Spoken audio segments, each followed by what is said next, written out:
Um, yeah, two Palestinian brothers, and we're going to speak today. So you got the chapter from Oh my goodness. Assalamu alaikum. Alaikum assalam. Peace be upon you. Before I begin, I would like to say that we are all gathered here on stolen land and acknowledge the Wadawurrung people of the Kulin Nation. I would like to thank you all for coming to this march to support Palestine. My name is Mustafa Hijazi and I am Palestinian. You all are probably here because you completely disagree with what the Israeli forces, occupation and government are doing to our people in Gaza, who are dying, who are being murdered simply because they are Palestinians. And children are dying at the rate of 1 every 15 minutes, with 3,615 children killed in this genocide.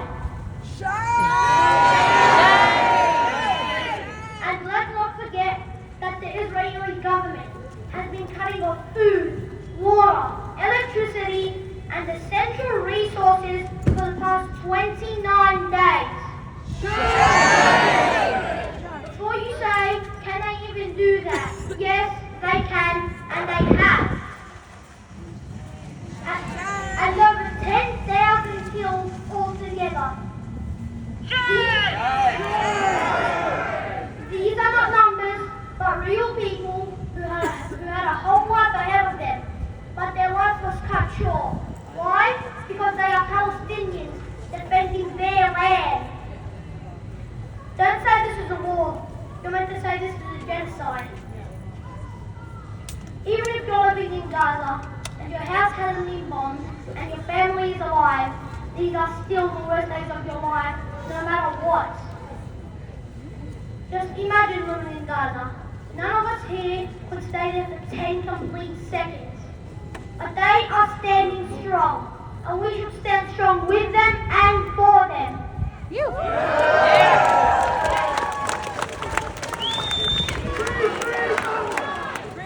We don't even know how long you're going to live. You see children writing their names on their limbs, so if their face is disfigured, you can read their thighs or legs or arms when they are brutally murdered. They call us terrorists when we're not. When we protest non-violently and march non-violently and cause no harm, then they still call us violent. Why is that? Why? Because we support the truth and will never leave our brothers and sisters in Gaza to stand alone, or because we will never support genocide. Stop the genocide! Stop the genocide! And they say Hamas are terrorists because they bomb innocent civilians. If Hamas are terrorists, then what about the Israeli army? What are they? Harmless angels? If anything, they are the actual terrorists. They call our people human animals and continue this genocide. And what are we going to do? Watch and feel helpless? No! We will fight and fight more and more for our people in Gaza.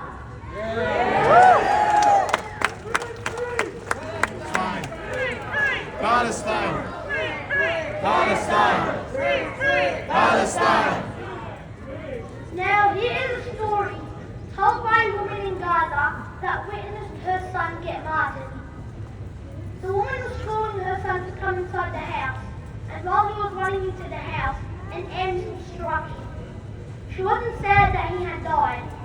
She just wanted to know if he got hurt, because it was extremely graphic. That night, the woman got tired and went to sleep. And she saw her son in her dreams.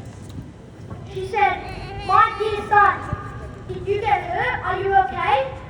And he said, "I'm fine. I was running into the house and the missile came down. I felt a pinch and then I was running into Jannah, paradise."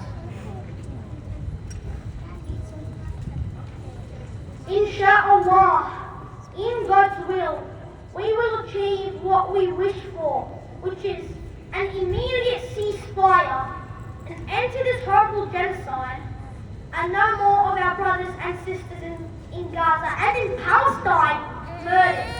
And we will not rest until those who have been massacred get their justice. The last thing I'll say is, free Palestine and free Gaza! Thank you!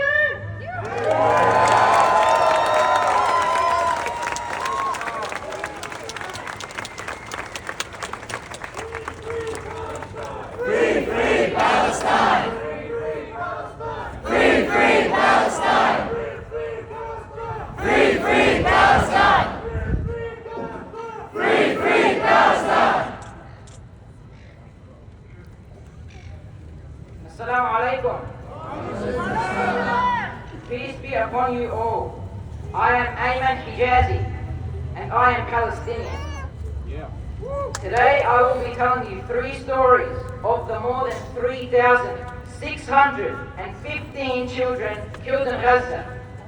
And the count is still going up because a child is killed every 15 minutes. And we need to rise to stop that. Stop the murder of children!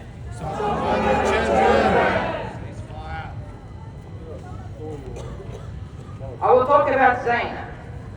She was a 2.5-year-old daughter. She was only 2.5 years. Zainab was the only child for her parents, bringing joy and happiness after a 5-year wait.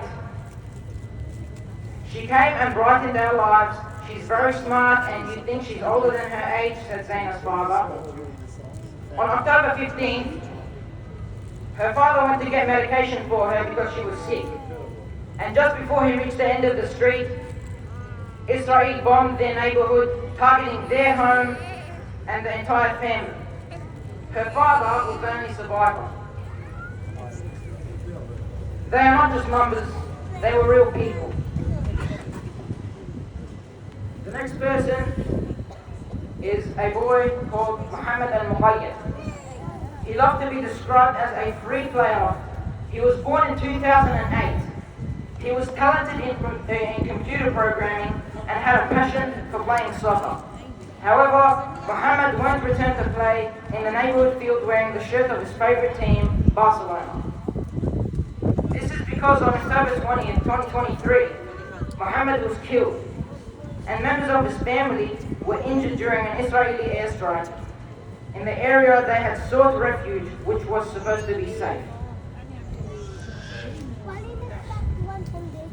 And the next child victim is Suhaib As-Sus, a 15-year-old from the town of Baytounia. During the month of Ramadan, he would distribute iftar meals to those in need. And he was always the first to volunteer at local events to help others. On October 20, 2023, Israeli forces fired 3 shots at Suhaib while he was volunteering wearing his paramedic uniform, helping the injured. Now, I will finish with a verse from the Holy Quran from Surah Ibrahim and the translation.